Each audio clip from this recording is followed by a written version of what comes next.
The Columbia River used to be the world's greatest salmon river system, with salmon in the millions leaving their streams of birth in the high mountains being swiftly carried downstream in the frigid rapids, making it thousands of miles back to the tributary in a week.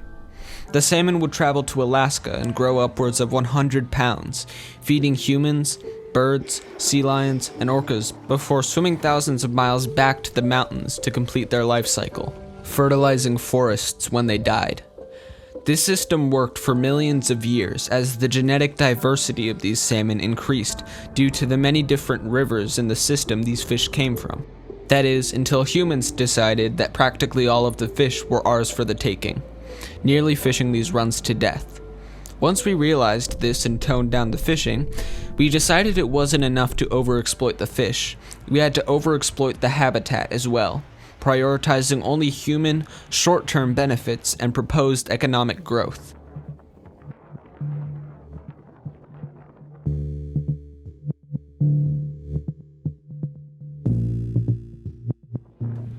So, as humans often do, we got power hungry, damming up the rivers and restricting access to thousands of miles of spawning habitat. In just a few decades, the Northwest salmon habitat was cut in half by dams.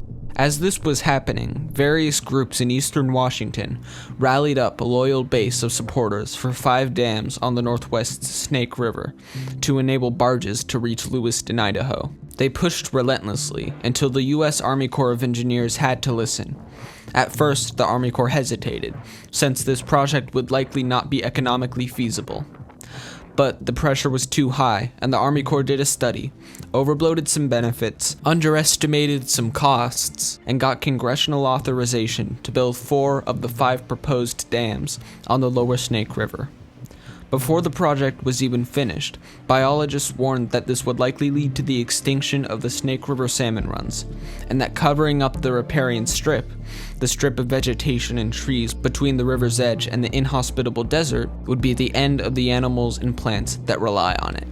Economists and professors warned that the Army Corps study overestimated practically all barging benefits, but they ended up ignored, with the Corps claiming that the species that relied on the riparian strip could just move up the hill into the scorching desert, that the salmon would somehow find a way to navigate 4 extra reservoirs and dams, and that the barging benefits were too great to pass up despite the economists' findings. And thus, with great opposition, 4 poorly conceived dams were put up on the lower Snake River, turning a cold, fast-flowing river into a series of hot, predator-filled lakes that salmon had to navigate through to get to and from the ocean, about 40% not even making it to salt water because of the Snake River dams, with the dam's reservoirs covering up burial sites and fishing grounds of the native tribes on the Snake, and the dam's very existence violating the natives' treaty fishing rights and taking away the lifeblood of a culture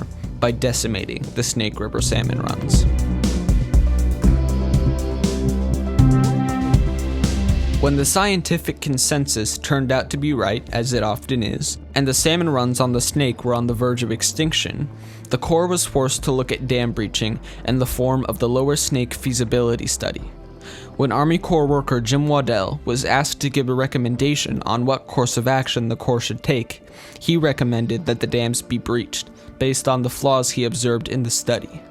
His recommendation was ignored, and Jim was suspended and investigated, with him later talking about the ever-present industry bias that constantly tainted the Corps' findings.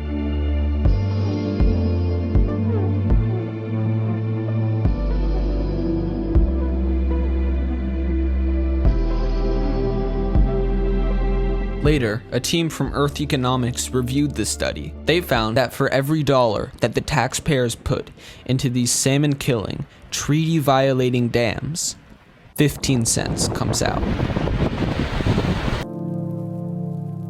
In 2018, it became incredibly apparent to the public that a small Northwest population of 74 orcas was starving.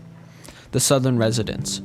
These whales had been an icon of the Northwest for decades, being the topic of children's books, movies, and the centerpiece of many people's lives.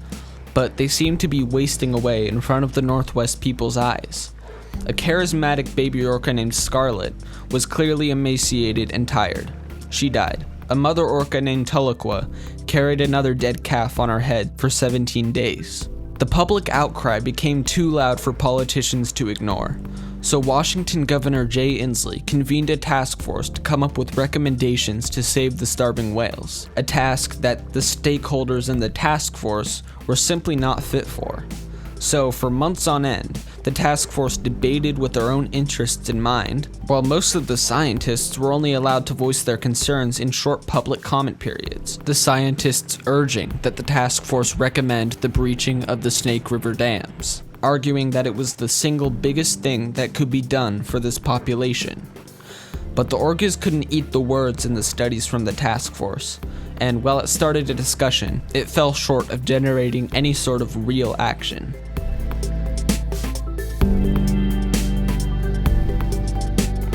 As if 2020 couldn't have been a more garbage year, the Army Corps released another study on the dams, with many of the same claims made in the 2002 EIS that had already been proven wrong, also while blatantly ignoring the non-use values of salmon, and strengthening a status quo that is working for practically no one. We're currently stuck in this endless loop of litigation, lies, and studies, but there is a way out. The missing link is the leadership of politicians holding these federal agencies accountable. Jay Inslee, Maria Cantwell, Patty Murray, and soon-to-be President Joe Biden have a particularly big role to play in getting us out of this loop. But they need instructions from you, the public, to do this. So call, write, or email these people and tell them to step up and take immediate action for dam breaching. Talk with people about this issue, raise awareness, generate and show as much public support as you can, because breaching can happen within a few months, if politicians are putting pressure directly onto the Army Corps of Engineers and supporting any piece of legislation that has breaching in it. You may not have all the time in the world, and you may not be comfortable with doing all these things, but do something. The future of an ecosystem and a way of life is at stake.